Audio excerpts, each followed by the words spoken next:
when the president of a struggling African nation sent a tearful message across the ocean, not to a world leader, but to a talk show host, it broke Steve Harvey in the most beautiful way. What followed wasn't politics.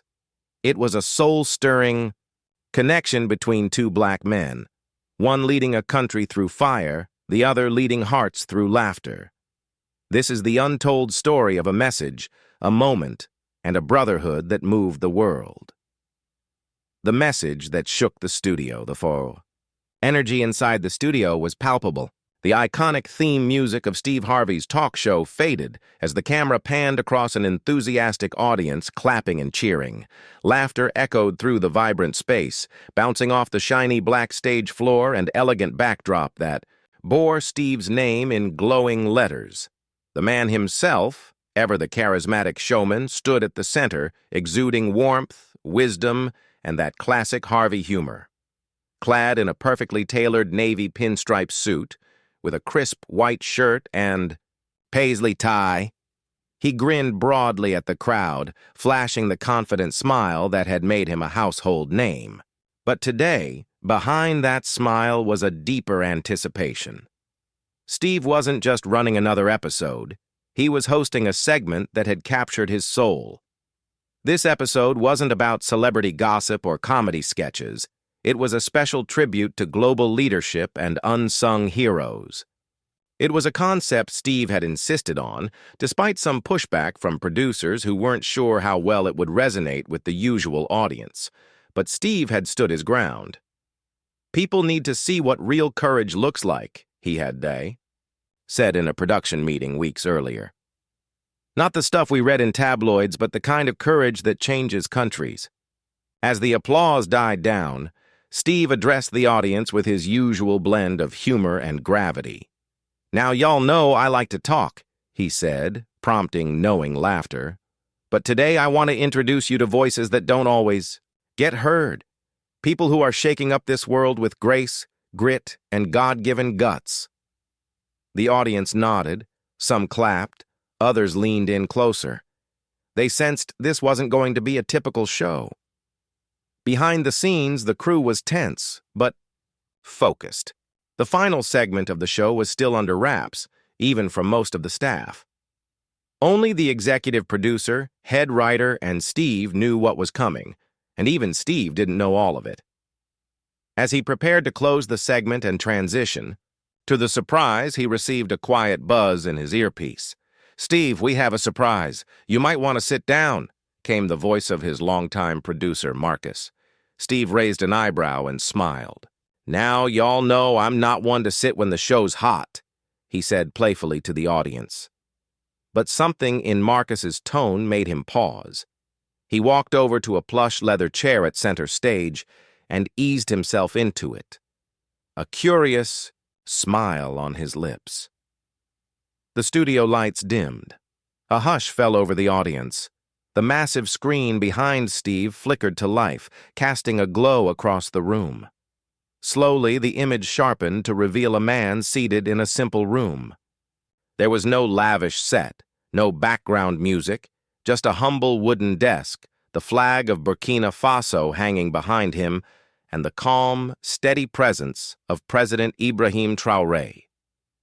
Steve sat up straighter, eyes narrowing in surprise. He had mentioned Traoré several times on air and even more off air. To Steve, Traoré represented a rare kind of leader, young, fearless, and unapologetically committed to the liberation of his people. He had followed the news from West Africa, how this soldier-turned-statesman had stood firm against foreign powers, expelled exploitative forces, and ignited a new era of African dignity. But never in his wildest dreams did Steve imagine that Traoré had heard of him.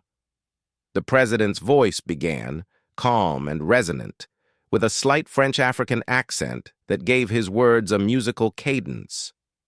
"Brother Steve," Traoré began, "I may not have had the honor to sit with you, but your voice has reached even our villages in Burkina Faso." Steve leaned forward slightly, his smile fading into something softer, more reverent. "The strength you give to black men and women, to rise, to believe in themselves, to not be defined by their past, has inspired us here too, Traoré continued. In a world that often ignores the cries of African children and the struggles of our people, your laughter, your faith, and your strength have reminded us we are not alone. The audience had gone utterly silent. The atmosphere shifted from celebratory to sacred. Every word out of Traoré's mouth felt like a balm, not just to Steve, but to everyone listening. For Steve, who had spent decades using comedy and storytelling to uplift, entertain, and heal, this was a moment of profound validation. "I lead a nation under pressure, brother," the young president said, "but your courage has helped me walk taller. And from one man of God to another, I thank you." By now, Steve's eyes were glistening. He blinked, tried to smile, but the emotion overtook him. His lower lip trembled slightly. He reached for the handkerchief tucked in his breast pocket and dabbed at his eyes. A single tear rolled down his cheek, catching the studio light. The screen faded to black.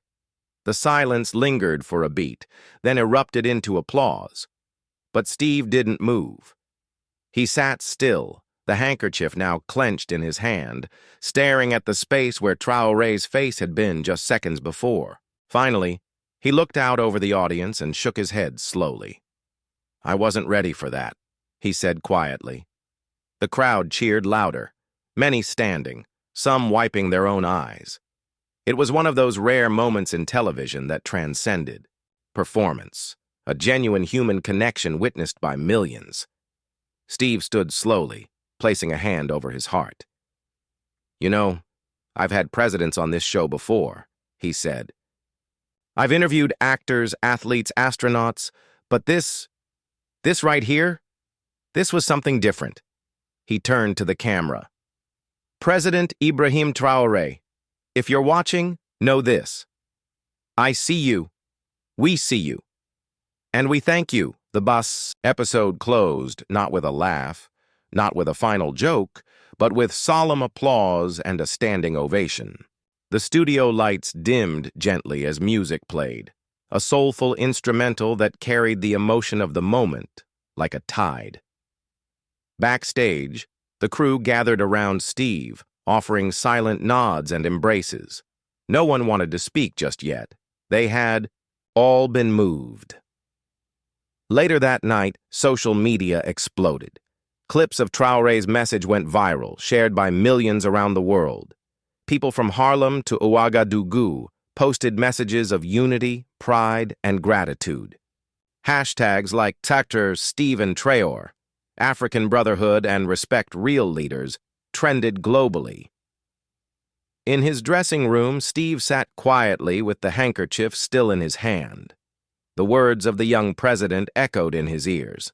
All his life, he had tried to make people laugh, to help them heal through humor. And today, in a moment of humility, he had been reminded that his voice had reached farther than he ever imagined. It had crossed oceans. It had touched hearts in places he had never seen, and it had connected him, soul to soul, with a young lion, leading his people through fire. Steve Harvey, for the first time in years, felt both small and infinite. And in that sacred stillness, he whispered a prayer of thanks, not for fame, not for fortune, but for the unseen bridges that link us all. The world had just witnessed something rare, not just television, but truth. And it all began with a message from a young man in Burkina Faso who reminded us what it means to believe in each other, healing words and a brother's bond. The sun had long set over the Los Angeles skyline, casting the city in a velvet dusk stitched with neon. Inside a quiet room tucked behind the bright lights of a world-famous studio, Steve Harvey sat alone, leaning back in his leather chair, his thoughts still drifting in the warm afterglow of something that had touched him deeper than he'd expected. The studio had cleared out hours ago. The production crew had respectfully packed up, the cameras powered down, and the once buzzing backstage now stood in still silence.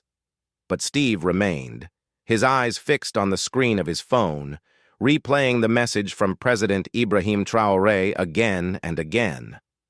Each word, each breath from that young African leader seemed to echo across oceans, stirring memories Steve hadn't visited in years, memories of struggle, of faith, of what it meant to carry the weight of a people's hope and pain while still cracking a smile and making others laugh. Steve had built his life on laughter. From his earliest days doing stand-up in rundown clubs across the South to becoming the face of America's favorite game shows, he'd learned to use humor as a shield, a bridge, and sometimes a sword. But Traoré's message had cut through it all. Not with aggression, not with pity, but with a calm, steady power that recognized the quiet, often invisible burden of black men who had risen through fire. And now, in the quiet after the applause, had faded. Steve felt it all, the pride, the surprise, and an unfamiliar ache that he couldn't quite name. It wasn't sadness. It wasn't joy. It was something ancestral, something sacred. As he sat there, a soft knock at the door finally broke the silence. "Steve?" It was Marjorie, his wife, her voice filled with gentle concern. He looked up, blinking as if coming out of a trance. "Yeah, baby," he said softly, managing a smile. She stepped inside, walked over, and sat next to him without saying much. Her presence alone offered a calming anchor. Steve showed her the video, again, and as the words played, she reached for his hand. "That young man sees you, Steve," she said after it ended. "The world sees the entertainer, but he saw the man." Steve nodded, overwhelmed. "That boy is leading a whole country, Marjorie. Facing down foreign governments, standing up for his people, and somehow he's watching my show, listening to me talk about pain, about God, about keeping your head up when the world knocks you down." She smiled. That's the thing about truth. It echoes. That night, Steve couldn't sleep.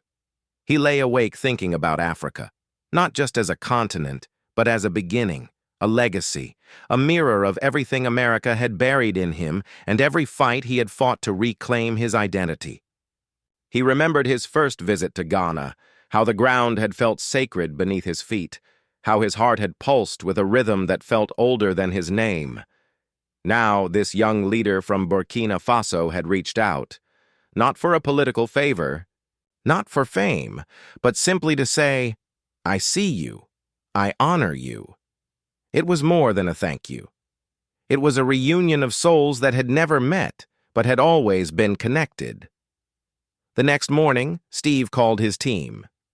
"I need to send him something back, a message, from the heart." His producers were already buzzing. The clip had gone viral overnight. Social media platforms across Africa and the diaspora were flooded with reactions. Hashtags like Harvey and Traore and Black Brotherhood trended worldwide. A moment of unity had pierced the usual noise of online chaos, and people were moved. From Harlem to Lagos, from Chicago to Ouagadougou, people were sharing the clip with tears, pride, and hope. Commenters called it a bridge of healing, a long-overdue salute, and proof that black excellence speaks across oceans. Major media outlets were requesting interviews, but Steve declined them all. "This ain't for headlines," he told his assistant. "This is for him." Later that afternoon, Steve recorded his message. He didn't use the studio. He sat on the back porch of his Atlanta home, the sun behind him, wearing a simple shirt, no makeup, no lights. Just Steve. The camera rolled. He looked into the lens with the same sincerity that had made millions trust him. "To my brother Ibrahim," he began, his voice gravelly, already thick with emotion. "When I heard your words, I had to sit down. I've been on TV a long time. I've made people laugh, cry, think, and pray. But I ain't never had no head of state say something like that to me." He paused, his eyes shimmering. "You didn't. Just talk to Steve Harvey, the celebrity. You spoke to Steve Harvey, the boy who grew up with nothing, who flunked out, who went hungry, who slept in his car. You spoke to the man who's tried every day to show the world that black men can rise with dignity, even when the world keeps pushing us down. Steve leaned forward. I want you to know something, young brother. You're not alone either. I see you. I see your fire, your grace, your burden, and I see your courage. You ain't just a president. You're a warrior, a shepherd, a symbol of what Africa is reclaiming. If you ever make it to America, my door is open. My home is yours. He ended with a nod. And from one man of God to another, I love you. Brother, he posted the message that evening. Within minutes, the video swept across social media like wildfire. Major networks picked it up. African news stations aired it live. Schools in Burkina Faso paused classes to watch. In mosques, churches, and town squares, people gathered to replay the message again and again.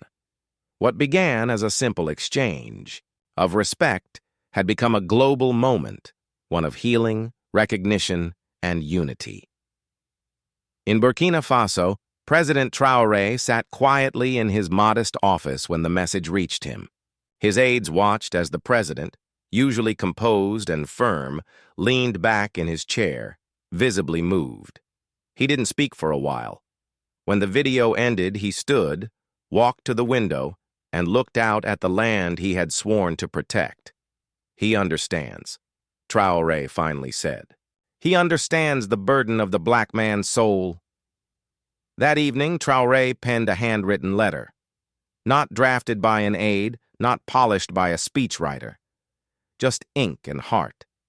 He poured his thoughts onto the page. How Steve's message had validated him not as a leader, but as a man. How every time the world mocked him for being too young, too radical, too defiant, Steve's laughter and truth had kept him centered. He wrote about his love for Africa, his pain for its scars, and his belief that the time had come for true brothers across continents to rise. Together. The letter was sent with a traditional Burkinabe sash, red, green, and gold, woven by village artisans and blessed by elders. It was not a political gift. It was a symbol, a connection. When the package arrived in Steve's office a week later, he opened it slowly, reverently.